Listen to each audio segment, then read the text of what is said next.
तो हाय मेरे दोस्तों, कैसे हैं। उम्मीद है कि आप सब खैरियत से होंगे। तो बहुत से भाई लोग का कमेंट आता है कि भाई आप कहाँ के रहने वाले हैं और सऊदी अरबिया में कहाँ पे रहते हैं। अगर जो हम सऊदी अरबिया में आना चाहें तो कैसे आएँ। तो मेरे भाई एक एक चीज़ आप लोगों को बताऊंगा, पूरा एकदम डिटेल में बताऊंगा कि सऊदी अरबिया में आने में कितना फ़ायदा है, कितना नुकसान है और कैसे आ सकते हैं, कितनी आसानी होती है या फिर कितनी तकलीफ़ होती है यहाँ पर आने के लिए। तो एक एक चीज़ आप लोगों को इस वीडियो में बताऊंगा। तो जैसा कि सबसे पहले आप लोगों को बता दूं कि मैं यूपी आज़मगढ़ का रहने वाला हूं, ठीक है। और जहां तक बात यह है कि कितने भाई पूछते हैं कि भाई हम सऊदी अरबिया में आना चाहते हैं तो आने के लिए क्या तरीका है। तो मेरे भाई देखिए, आने के लिए सबसे पहले आपको एक पासपोर्ट की ज़रूरत पड़ेगी और वीज़ा की ज़रूरत पड़ेगी। पासपोर्ट तो आप बनवा लेंगे, लेकिन मेन चीज़ बात आकर के फंसती है कहाँ पे, वीज़ा पे। अगर जो वीज़ा आपको अच्छा मिल गया तब तो ठीक है, एजेंट अच्छा मिल गया तब तो ठीक है। अगर जो एजेंट अच्छा नहीं मिला तो आपके सारे पैसे जो नुकसान होंगे वो अलग। अगर चलो मान लें अगर जो आपके पैसे नुकसान नहीं हुए, सऊदी अरबिया में आकर के फंस गए, तो भी आपका नुकसान ही नुकसान है। उसके बाद फिर बिना 2 साल के पहले आप जा भी नहीं सकते, या फिर उससे पहले आप जाना चाहेंगे तो टिकट, इकामा, ये सब जितना खर्च है सब आपको पे करना पड़ेगा, उसके बाद ही जा सकते हैं। अब लोग फंसते कैसे हैं ये बताते हैं। देखिए, सऊदी अरबिया से बहुत सा वीज़ा ऐसा है जाता है इंडिया की ऑफिस पे, तो कोई उस वीज़े पर आना नहीं चाहता। जैसे कि बकरी चराने का वीज़ा हो गया, या फिर खेती करने वाले वीज़ा में तो लोग बहुत खुशी खुशी आते हैं, क्योंकि खेती में अच्छा खासा लोग यहाँ पर आकर के कमा लेते हैं। बहुत कम ही लोग खेती के काम में यहाँ पर आकर के फंसते हैं, ठीक है। तो बकरी चराने का काम हो गया, या फिर जैसे जो वॉचमैनी का काम होता है, ये भी बेस्ट होता है। इसमें भी लोग अच्छे खासे पैसे कमा लेते हैं। अच्छे खासे पैसे कमाते कैसे हैं, क्योंकि उसमें 1000-1200 रियाल तनख्वाह होती है। उसके बाद फिर जो मतलब जैसे आप किसी बिल्डिंग की वॉचमैनी कर रहे हैं, तो उन जो मतलब फ्लैट वाले होते हैं वो जा रहे हैं, उनका कोई सामान है तो उनको पहुंचा देना, तो उसमें कुछ ना कुछ आप लोगों को बख्शीश मिल जाती है। तो इसके लिए थोड़ी बहुत कमाई हो जाती है। ख़ास तौर पे बकरी के काम में, ड्राइवर के काम में, यही सब 2 वीज़ों पर ज़्यादातर लोग फंसते हैं। तो ड्राइवर के वीज़ा में कैसे फंसते हैं कि जैसे सऊदी बोला या ऑफिस वाला बोला कि भाई सिर्फ जो है गाड़ी चलानी है, मदरसा लेके जाना है, स्कूल लेके जाना है, या फिर एक आध टाइम उनके फैमिली को मार्केट में घुमा देना है, और खाना पीना जो है कफिल देगा। कफिल बोलते हैं, कितने भाई को ये नहीं पता होता कि कफिल किसे कहते हैं। जैसे दुबई में अरबाब कहते हैं, सऊदी में कफिल कहते हैं। कफिल बोलते हैं अपनी ठेठ भाषा में कह लीजिए तो जो सेठ होता है उससे, यानी जहाँ हम नौकरी करते हैं तो सेठ को यहाँ पर कफिल कहते हैं, ठीक है। तो अब यहाँ पर जैसे आए, खाना जो है कि सेठ देगा, 1200 तनख्वाह है, एक गाड़ी है या 2 गाड़ी है। लेकिन जो अब वो फंसता कौन है, अब जैसे कोई आ गया कफिल के पास, अब उसके पास 5-6 गाड़ी है, तो 5-6 गाड़ी धुलो। उसके बाद जो उसके घर की बाउंड्री वगैरह होती है, सीढ़ी है, छत है, ये सब धुलो। उसके बाद फिर उसके नाथ हित का जो गाड़ी होती है वो धुलो, या फिर उनके जो रिश्तेदार उश्तेदार आते जाते हैं उनको ले जा कर के छोड़ो। तो यानी काफ़ी काम करवाने लगते हैं, और ड्राइवर के काम में 24 घंटा आपको अलर्ट रहना पड़ता है। कभी भी आपकी रिंग बज सकती है और आपको जो है ड्यूटी पे जाना पड़ेगा। तो इसके लिए लोग फंस जाते हैं। लेकिन बहुत से ऐसे जो है कि हैं बंदे जो आ करके इतना खुश है मेरे भाई, दिन भर में एक आध बार कहीं चले गए तो चले गए, वरना समझ लीजिए कि सो करके तनख्वाह लेते हैं। तो ये सब नसीब का खेल होता है।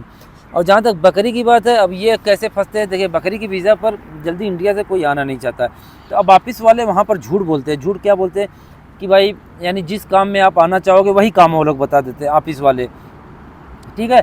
अब ये मेन ऑफिस वाले नहीं बताते हैं, जो एजेंट होते हैं ना, जिसके थ्रू आप लोग जाते हैं, तो वो लोग बताते हैं कि भाई जो है, मान लीजिए जैसे आप पेंट के काम में जाना चाहते हैं, पेंट का काम में, अब बोलेगा हाँ वीज़ा है 90,000 लगेगा या 1 लाख रुपया लगेगा, 40,000 रुपया जमा कर दो। उसके बाद वो फटाफट आपका मेडिकल करवा देगा। उसके बाद जो है मेडिकल करवाने के बाद फिर बोलेगा कि वीज़ा भी आएगा। तो मेरे भाई, सऊदी अरब का वीज़ा कोई नामनेट नहीं आता है, वीज़ा ऑलरेडी ऑफिस पे होता है। मेडिकल अगर जो हो गया तो ज़्यादा से ज़्यादा जो है कि 1 हफ्ते के अंदर में आपका काम हो जाना चाहिए। लेकिन ये ऑफिस वाले एजेंट जो है दौड़ाते हैं, 40,000 रुपये ले लिए, उसके बाद आपको फंसा दिए। उसके बाद दौड़ते रहो थक हार करके, या तो पासपोर्ट वासपोर्ट लेकर के अक्सर लोग भाग जाते हैं। तो अब उस पर क्या है कि बकरी का वीज़ा, उस पर तो कोई आना नहीं चाहेगा। जो आपको बता देगा कि भाई बकरी का वीज़ा है तो आप आओगे सऊदी अरबिया में या किसी भी अरब कंट्री में आओगे बकरी चराने, कभी नहीं आओगे। तो अब वो लोग ये वही, अब वो उस वीज़े पे आता नहीं, अब वो ऑफिस पे वीज़ा आ गया। क्योंकि ये जो बड़े बड़े ऑफिस वाले होते हैं तो ये लोग जो है कि अरब कंट्री में जाते हैं, कंपनियों में मिलते हैं, सऊदियों से मिलते हैं कि वीज़ा हो तो हमारी ऑफिस पे भेजिए, वकाला बनाइए।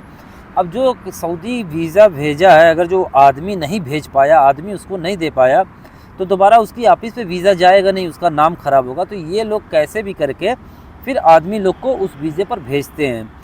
तो फिर वही झूठ बोलते हैं कि हाँ भाई पेंट का काम है। अब इंडिया से तो तुम बन करके पेंटर आए, लेकिन यहाँ पर आने के बाद भैया तुम्हें बकरी चराने को दे दिया जाएगा।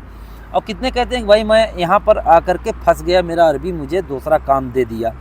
तो मेरे भाई एक चीज़ नोट कर लीजिए, कोई भी सऊदी किसी को दूसरा काम नहीं देता है। जिस काम का वीज़ा वो लोग ऑफिस पे भेजते हैं वही काम वो लोग लेते हैं, उसके अलावा कोई और काम नहीं लेते हैं। हाँ, अगर जो वो काम उसके पास नहीं है तो भाई दुनिया में कोई भी इंसान बैठा करके तनख्वाह नहीं देगा, तो वो कुछ ना कुछ थोड़ा बहुत तो काम करवाएगा ही। तो थोड़ा बहुत काम वो लोग करवाते हैं, जब उनके पास वो काम आ जाता है तो फिर वो लोग वो वाला काम जो है कि करवाते हैं। अब मान लीजिए तुम पेन के काम में गए, यहाँ पर आकर बकरी चरा रहे हो, तो बोलोगे भैया मैं फंस गया। फिर ऑफिस वाले को फ़ोन मारोगे, ऑफिस वाला बोलेगा कि ठीक है मैं जो है कि सऊदी से बात करता हूँ। तो मेरे भाई तो ये सब दारो मदार जो होता है ये जो है ना एजेंट का काम होता है, फंसाने का काम एजेंट का होता है। तो कभी भी आप आएँ तो कोई अच्छी ऑफिस की तलाश करिए, अच्छी ऑफिस से वीज़ा लगवाइए, उसके बाद सऊदी अरबिया में आइए, इंशाल्लाह नहीं फंसेंगे। और सऊदी अरबिया एक ऐसी जगह है मेरे दोस्तों, पूरे अरब कंट्री की मैं बात कर रहा हूँ, जितनी बरकत यहाँ के पैसे में है ना, उतनी बरकत आप जो है कि जैसे अभी इमारात चले जाइए, बहरीन चले जाइए, कतर चले जाइए, यहाँ से ज़्यादा आपको तनख्वाह मिलेगी, यहाँ से ज़्यादा तनख्वाह मिलेगी, यहाँ से ज़्यादा पैसा आप कमा लोगे, लेकिन बचा नहीं पाओगे मेरे भाई। सऊदी अरब एक ऐसी जगह है कि यहाँ पर अगर जो आप 1000 रियाल भी आपकी तनख्वाह है तो फिर भी अल्हम्दुलिल्लाह 700 से 800 रियाल आप बचा लेंगे, क्योंकि यहाँ पर नाजायज़ खर्च नहीं है, फालतू खर्च नहीं है, समझ गए। इसके लिए यहाँ का पैसे में जो है कि बरकत होती है, और बाकी जगहों के पैसे में उतनी बरकत नहीं मेरे दोस्तों। हाँ, बाकी कमाने वाले कमाते हैं। अब 2000 तनख्वाह है, तुम जो है कि महीने का 1 लाख रुपया कमा रहे हो, 1.5 लाख 2 लाख रुपया कमा रहे हो, तो इतने से अंदाज़ा लगा लो कि ये बंदा चोरी करके कमा रहा है, समझ गए ना। जिसका बिजनेस है वही अच्छा पैसा कमा रहा है। बाकी जितने भी तनख्वाह वाले जो जब अपने मुल्कों में जाते हैं या यहीं से रह के घर बनवाते हैं, ज़मीन खरीदते हैं वगैरह वगैरह, तो इतना समझ लेना मेरे भाई कि वो जो कमाई नहीं, चोरी की कमाई है, समझ गए ना।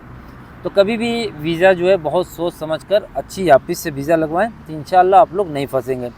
वीडियो अच्छी लगी हो तो चैनल को सब्सक्राइब ज़रूर करिएगा। फिर किसी और वीडियो मिलेंगे, तब तक के लिए अल्लाह हाफिज़।